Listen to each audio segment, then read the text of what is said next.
രാവിലെ തന്നെ മടിച്ചിട്ട് വേണ്ടിട്ട് വേഗം പോയി കുളിക്കാം. കുളിച്ചിട്ട് വരുമ്പോഴത്തേക്ക് പവർ ബാങ്കിന് ചാർജ് ഇല്ല. കുറച്ച് ദിവസമായി ഡെലിവറിക്ക് ഇറങ്ങിയിട്ട് അതിൻ്റെ അങ്ങനെ ചാർജ് ചെയ്യുന്ന സമയം കൊണ്ട് 2 ഓറഞ്ച് വെച്ചിട്ട് പണി തുടങ്ങി.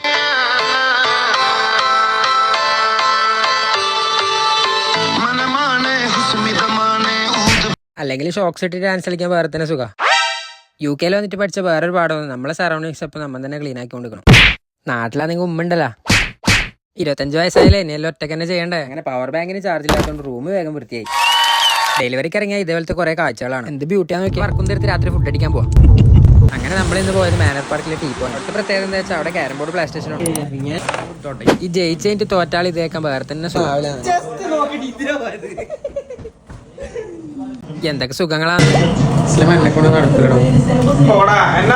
ഇവിടുത്തെ സ്പെഷ്യലാണ് നെയ്ച്ചോറായിട്ടുള്ള ചിക്കൻ്റെ ബീഫിന്റെ കോമ്പോ. ചിക്കൻ ഒരു പ്രശ്നം കൊണ്ട് ബീഫാക്കാൻ എത്താൻ കുറച്ച് വൈകിനെങ്കിൽ അവിടുത്തെ ഫുഡ് അടിപൊളിയാട്ടോ. ഫുഡ് എത്തുമ്പോഴേക്ക് ഏകദേശം എല്ലാവരും കഴിച്ചേന്. ലാസ്റ്റ് ആവുന്നില്ല ചെറിയൊരു പേടിയുണ്ട്. ആ പേടി മാറി കിട്ടി.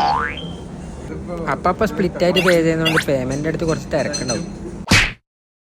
വന്നത് ഓടിയിലാണെങ്കിലും പോയത് മിനിലാണ്. എന്തൊരു ലൈഫല്ല. അപ്പൊ ശരി ബൈ.